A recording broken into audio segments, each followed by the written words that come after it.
Sagyeon learns from his mother that he wasn't actually kidnapped. Shocked and struggling to accept the truth, he ends up at Young-joon's company event in a daze.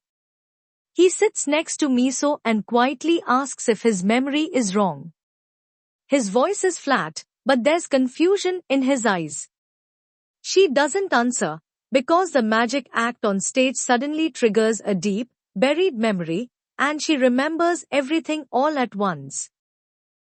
She recalls being locked up in a dark room with Young-joon, seeing their kidnapper hang herself, and Young-joon trying to protect her by saying it was just a spider hanging from the ceiling. The terror, the confusion, and the grief all rush back. She goes pale and staggers, then passes out cold. Young-joon rushes over instantly and gathers her into his arms, cradling her gently, calling her name and begging her to wake up. Miso remembers more of the day of her kidnapping while she's unconscious. She wakes up in the middle of the night, confused and scared, and wanders through the hallway looking for her mother, who's in the hospital. She sees a woman in the distance and follows her, thinking she might be Mom. The woman, calling herself Auntie, smiles and gently promises to take her to see her mother. Instead, Auntie leads Miso to a quiet house, where she's already got Young-joon tied up. She tells Miso not to worry, that they'll go see Mommy in the morning. Young-joon introduces himself as Lee Young-joon, but Miso mishears it as Sagyeon, and he quickly calls her an idiot for not getting it right. She asks him what dying means, after overhearing her father say her mother might be dying. He lies and says he doesn't know, so she tells him that Pilnam said it means she'll never get to see Mommy again. He snaps that it's obvious, and little Miso bursts into tears, heartbroken at the idea of losing her mom forever. Young-joon tries to stifle her sobs, but her cries are too loud, and they attract Auntie's attention. She walks in and tells them, in a cold, flat voice, to be quiet because Daddy will be home soon. Young-joon cringes when Miso whimpers that her dad is at the hospital. Auntie suddenly yells that he's at the office and tells them to wait here with Mommy, completely lost in a psychotic episode, detached from reality. Young-joon gives Miso a caramel to calm her down and make her stop crying, and it works. She smiles, and he crinkles his nose at her adorably, but they both grow frightened again when they look up to see Auntie standing in the doorway holding a pair of wickedly sharp scissors. Eventually they fall asleep, and later Auntie wakes Young-joon and tells him not to wake his little sister. Playing along, he promises to be quiet until Dad comes home, but she croons that Dad isn't coming, because I'm not your mom. I gave everything to that man, but he didn't feel the same way. I even killed the baby in my womb for him. I'm sure he's sleeping soundly with a daughter and son like you too. Why am I the only one suffering? Why? She shrieks that her only crime was loving him, and she wonders if he'd feel guilty if she dies. She looks at Young-joon sadly and says, "Let's go together." "I don't want to go alone. You two are coming with me," and she starts to wrap a rope around Miso's neck. Young-joon yells at her to forget that covered and start over, begging her to let them go. Auntie whispers that it's too late, but she stops trying to tie up Miso, and she actually looks sane for one brief moment as she thanks Young-joon for comforting her. She walks to the next room and climbs onto a chair, and as Young-joon screams for her to let them go first, she apologizes for not returning the favor and ends her life. When it's all over, Young-joon tries to crawl to safety, but he's barely able to move for the cable ties around his wrists and ankles. Miso wakes, and he tells her not to come any closer, but she sees Auntie's feet hanging from the ceiling and grows scared. Young-joon thinks to himself that with her mother about to die, he can't let this be Miso's first experience with death, so he tells her that's not Auntie, just a big spider, and closes the door. Miso whines that her feet hurt, she's also been cable-tied, so Young-joon bravely drags himself under Auntie's body to get the scissors. At one point his fear overwhelms him, and he cries out to Miso. When he hears her voice, he tells himself that he's okay because Miso is with him. He gets the scissors and frees them both, then tells Miso that there's a kind of spider that's so dangerous, you can't even look at it. He has her close her eyes and hold her hand, and he carefully walks her past the nightmare and out of the house. He takes her home and makes her promise not to go outside alone at night. She informs him that she's going to marry him. But first she asks if he's rich, since her daddy told her to marry a rich man. He says he is, and that his father's company even manufactures her favorite doll, which cements her determination to marry him. Young-joon limps away, and when he sees a vision of Auntie standing behind him, he runs as fast as he can. He ends up at the police station and collapses with exhaustion. He wakes later in the hospital, his parents by his bedside, but he's already suffering flashbacks of his ordeal and sits bolt upright, screaming. Now Young-joon sits by Miso's hospital bed, thinking about how he would think about her every now and then. His family moved, and when he asked if he could go back to the old neighborhood so he could keep his promise to visit her, he'd learned that it was already being renovated. Ever since then, he was uncomfortable around women, who reminded him of his kidnapper, and cable ties would send him into panic. Then one day he went to a company dinner, and he recognized Miso immediately. She didn't know him, which upset him at first, but then he realized that it was better for him to take the burden of that day alone. He'd hired her as his secretary, but now he thinks, what was I thinking, wanting to keep you by my side? One day, Miso answers the phone when she happens to be in the general affairs office alone, but the caller speaks Japanese, which she doesn't know. Luckily someone arrives to handle the call, and she chastises Miso for being the vice chairman's secretary and not even knowing Japanese. Young-joon overhears her on the phone with Pilnam later, crying and feeling bad about her lack of education. He gives her a Japanese workbook and says he'll test her every day, and he's so tough that she vows to learn quickly just to escape his hounding. When he finally finds her fluent, he gives her a gift, a Chinese workbook. One night, Young-joon is working late, and he finds Miso asleep at her desk. He wakes her and tells her to go home, and when she insists she has to stay and finish some research, he says that the project has been delayed. After she leaves, he calls the director in charge of the project and requests that it be delayed. When Young-joon gets a promotion, Miso gives him a keychain that she's cross-stitched to say, President Lee Young-joon. He says it's not his style but accepts her sincerity, and he waits until she leaves to look at it again and grin. He gets her an expensive cake on her birthday, which Miso promptly drops. He looks a bit horrified, but at her wobbly-lipped expression, he tells her that at least she dropped it in a pretty way. In voiceover, Young-joon thinks, I thought we'd always be together like that. Then she'd said she was quitting, and he'd realized that he'd never be able to let her go. He hovers over her at the hospital, but before she wakes, Sagyeon shows up. Young-joon slams him against a wall, demanding to know what he said to make Miso collapse. He asks if Sagyeon is telling that story again, but Sagyeon says sadly that it wasn't him who was kidnapped and accuses Young-joon of remembering everything. When Young-joon lets go, Sagyeon says he must be right and admits that it always felt strange because he couldn't understand why Young-joon could see him in so much pain and not feel guilty.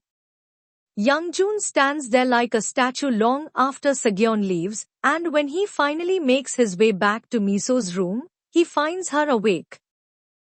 He blames her collapse on overwork, but Miso asks in a flat voice, You didn't lose your memory, did you?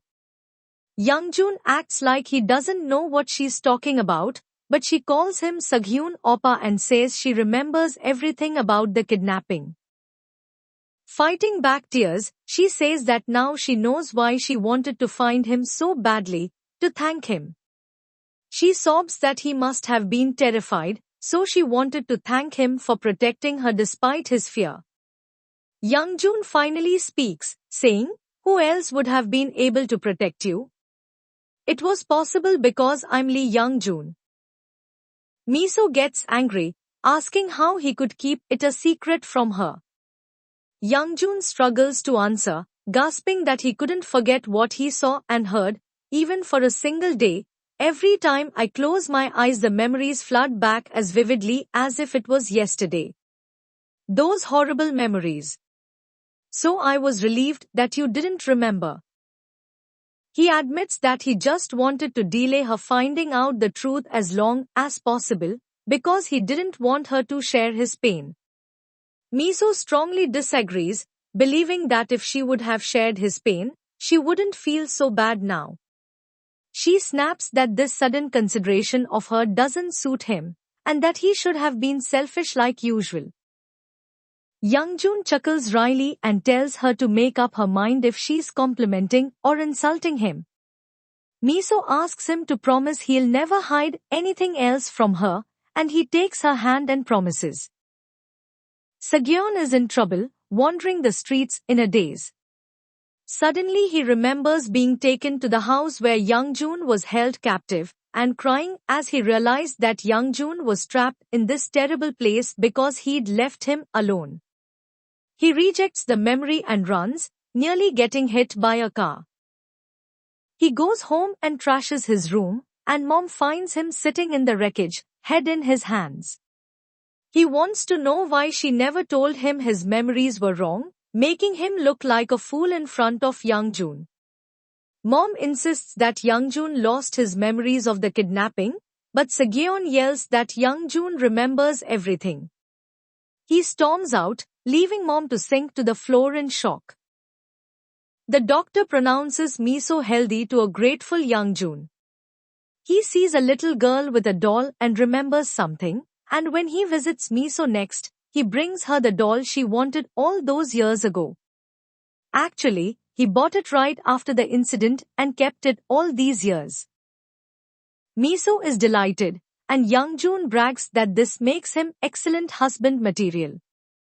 Miso is confused, so he haughtily reminds her that she once said she would marry him if he was rich enough to buy the doll. She doesn't remember that, and he pretends to be offended, saying that his parents panicked when their 9-year-old son asked for a doll, but it's totally fine, whatever. Miso says that she's learned that most dog chews are made with leather, which will decay when buried.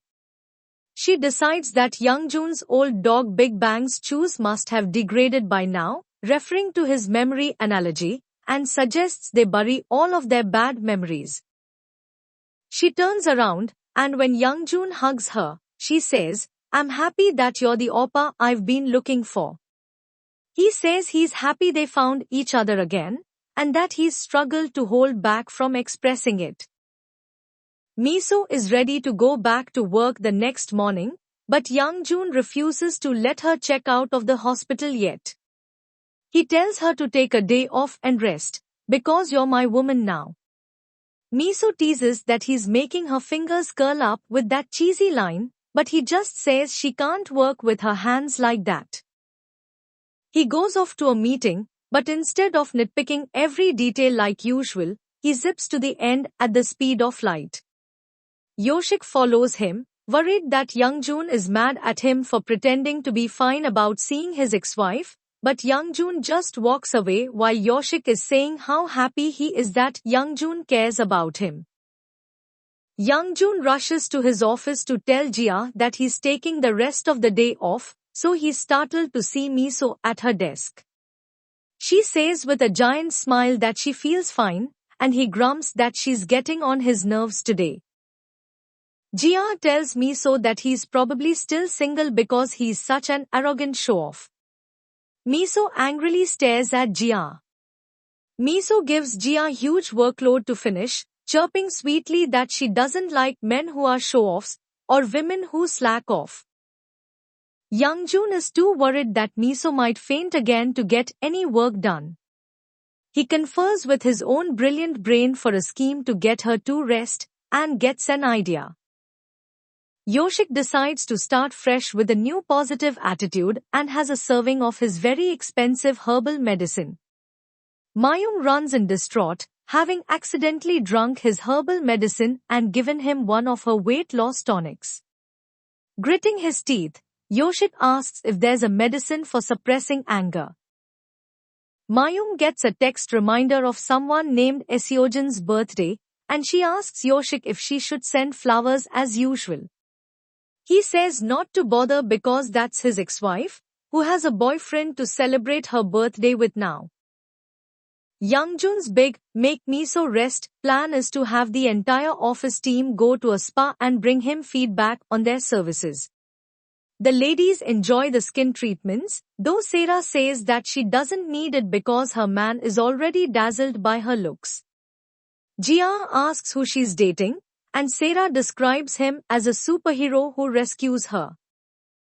Jia says she doesn't like being rescued because it makes her feel like a child.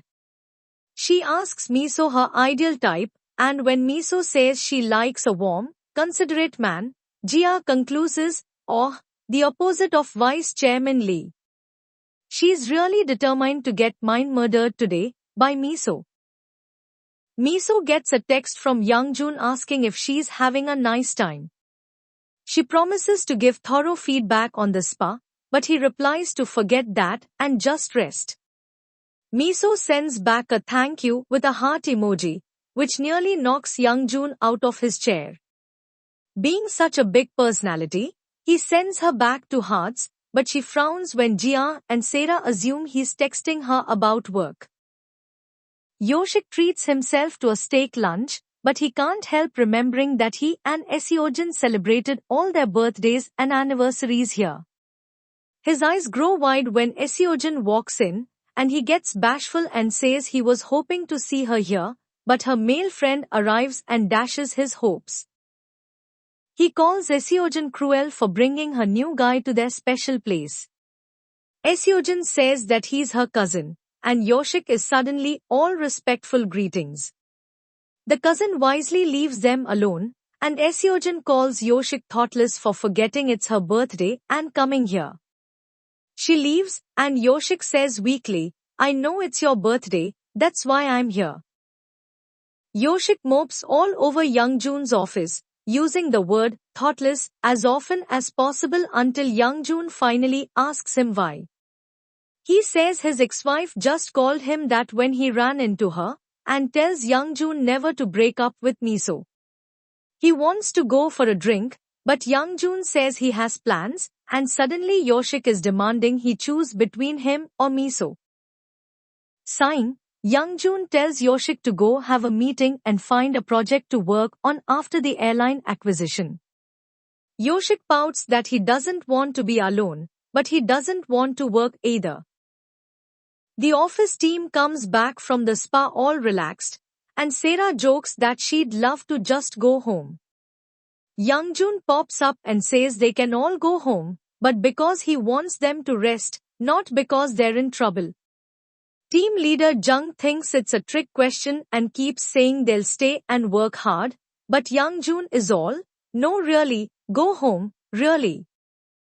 He asks Miso to stay behind just to reiterate that he's not doing this just for her, since he let everyone go home.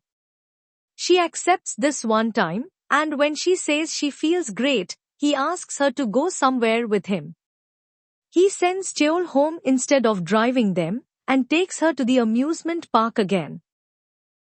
He leads her to the carousel, her favorite ride, and tells her that it sits where the house where they were kidnapped used to be.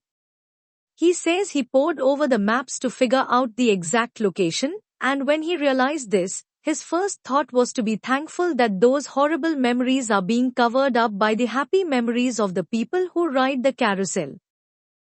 Next he takes her to the fountain, and when she asks if he wants her to make a wish, he quips that her wish to find her oppa already came true. He says that her old house used to sit here, and she lights up happily. Young-joon says that she doesn't know how much it means to him that they can talk about that time openly. Miso takes his hand and says that they'll always be happy, and they'll always be together.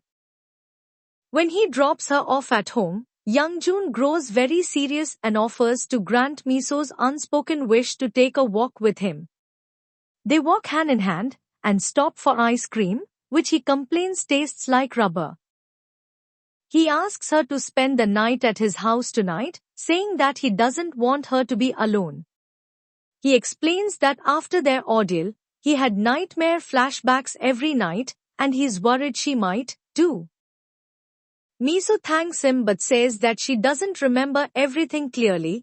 She mostly knows that she thought of a dead person as a huge spider. She promises to tell him if it gets to be too much, so that he can protect her again. That night, he reads Miso's favorite romantic book again. He stops on a passage that reads, "My every moment was you. When I loved, and also when I was in pain.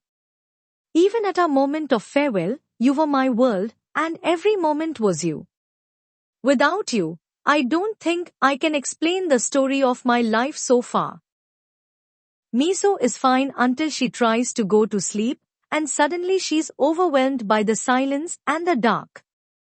Her doorbell rings, and it's Young-joon, who says that he came to stay with her since she wouldn't stay at his house. He shocks her by asking, "Tonight, let's sleep together."